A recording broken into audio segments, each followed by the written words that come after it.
అదే RTV app వార్తల్ని క్షణాల్లో చదివే అవకాశం ఉంటుంది. ఒక న్యూస్ పేపర్, ఒక టెలివిజన్ ఛానల్ మీ చేతుల్లో ఎప్పుడూ ఉంటాయి. దేశవ్యాప్తంగా వివాదాస్పదమైన నీట్ ఎగ్జామ్ పై మరి ఈరోజు సర్వోన్నత న్యాయస్థానం కేసు విచారణను జూలై 18కి వాయిదా వేసింది.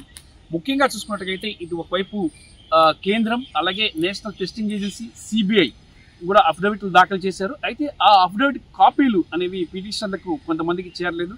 ఈ నేపథ్యంలోనే పిటిషన్లు వాదనలు కూడా వినాలి అంటే ఆ అఫిడవిట్లో ఏముంది, కేంద్రం ఏం చెప్పింది, అలాగే ఎన్టీఏ ఏం చెప్పింది, సిబిఐ ఏం చెప్పింది, ఇవన్నీ కూడా వీటన్నిటికి సంబంధించినటువంటి వాదనలు ఏవైతే ఉన్నాయో అఫిడవిట్లో ఏ అంశాలు ఉన్నాయో ఆ అంశాలు అనేవి పిటిషనర్లు తెలుసుకోవాలి. మరి పిటిషనర్లకి దానికి సంబంధించి తెలిస్తేనే వాళ్ళు దీనికి సంబంధించి కోర్టులో వాదించే అవకాశం ఉంది, కోర్టులో వాళ్ళ తరఫున లాయర్లు వాదించే అవకాశం ఉంది. మరి ఈ నేపథ్యంలో జూలై 18 వరకు టైం ఇచ్చారు. మరి జూలై 18న కేసు విచారణ చేపడతారు.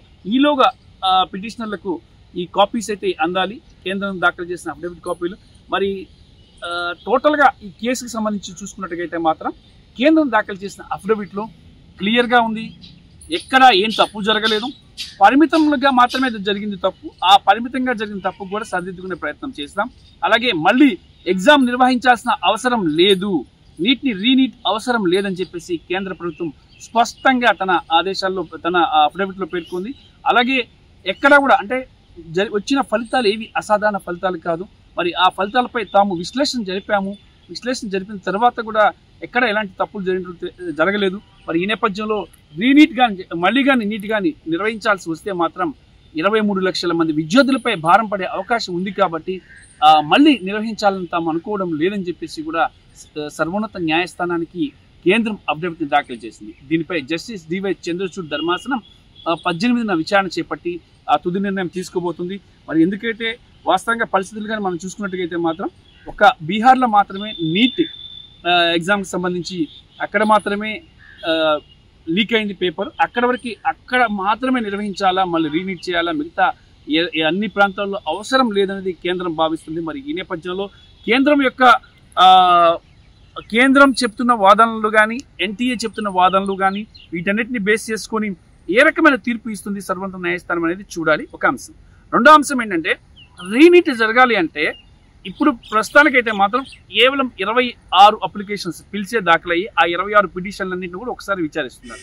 అయితే ఇక్కడ న్యాయవాదుల నుంచి అందుతున్న సమాచారం ప్రకారం ఏంటంటే 23 లక్షల మంది విద్యార్థులు ఎగ్జామ్ రాశారు కాబట్టి 23 లక్షల పిటిషన్లు ఫైల్ అయితేనే రీనీట్ జరిగే అవకాశం ఉందని నాకు అంటే న్యాయవాదుల నుంచి వస్తున్న సమాచారం ప్రకారం ఆ 23 లక్షల పిటిషన్లు దాఖలైతే అప్పుడు రీనీట్ జరిగే అవకాశం ఉంది, లేదంటే రీనీట్ జరిగే అవకాశం అయితే లేదు అని చెప్పేసి కూడా చెప్తున్నారు. దీనిపై మరి విద్యార్థి సంఘాలు కానీ అందరూ కానీ రీనీట్ జరగాలి కంపల్సరిగా, this is the one stop solution అని చెప్పేసి కూడా విద్యార్థులందరూ కూడా చెప్తున్నారు ముక్తకంఠంతో.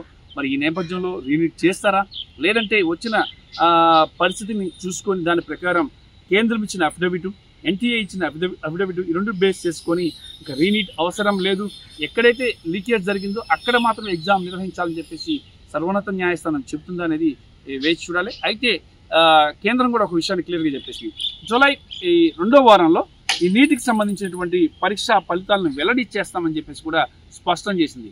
దీన్ని బట్టి చూసుకున్నట్టుగైతే 2వ వారానికి ముందుగానే రిజల్ట్ అంటే కోర్టు తీర్పు రాకముందే రిజల్ట్ ఇస్తుందా, లేకపోతే కోర్టు తీర్పు వచ్చే వరకు వెయిట్ చేస్తుందా చూడాలి. ఎందుకంటే 18వ తేదీ వరకు కేసు విచారణ వాయిదా వేశారు కాబట్టి కేసు తేలకుండా రిజల్ట్ విడుదల చేసే అవకాశం లేదు. అంటే జూలై 18 తర్వాత కేసులో ఎలాంటి తీర్పు ఇస్తుందో సర్వోన్నత న్యాయస్థానం చూసుకొని కేంద్రం రిజల్ట్ విడుదల చేసే అవకాశం అయితే ఉంది. మరి కేంద్రం అయితే క్లియర్గా చెప్పింది, రీనీట్ అవసరం లేదు, విద్యార్థులపై భారం వేయడం ఇష్టం లేదు, పరీక్షను ఈ ఎగ్జామ్స్ నీట్ ఎగ్జామ్స్ని పకడ్బందీగానే నిర్వహించాం, ఎక్కడ ఎలాంటి తప్పు జరగలేదు, జరిగిన చిన్న తప్పిదాలను కూడా సరి చేస్తామంటూ కూడా కేంద్రానికి తన అఫిడవిట్లో పేర్కొంది. ఎన్టీఏ కూడా ఎక్కడ తప్పిదాలు లేవని కూడా చెప్పింది. దీని ప్రకారం చూసుకున్నట్టుగైతే ఇక్కడ రీనీట్ అవకాశం లేదు అని తెలుస్తుంది. సుప్రీంకోర్టు నుంచి రామకృష్ణ, RTV న్యూఢిల్లీ. మరిన్ని వీడియోస్ కోసం ఛానల్ ని సబ్స్క్రైబ్ చేయండి, లేటెస్ట్ అప్డేట్స్ కోసం వాట్సాప్ ఛానల్ ని ఫాలో చేయండి అండ్ లింక్ డిస్క్రిప్షన్ లో ఉంది.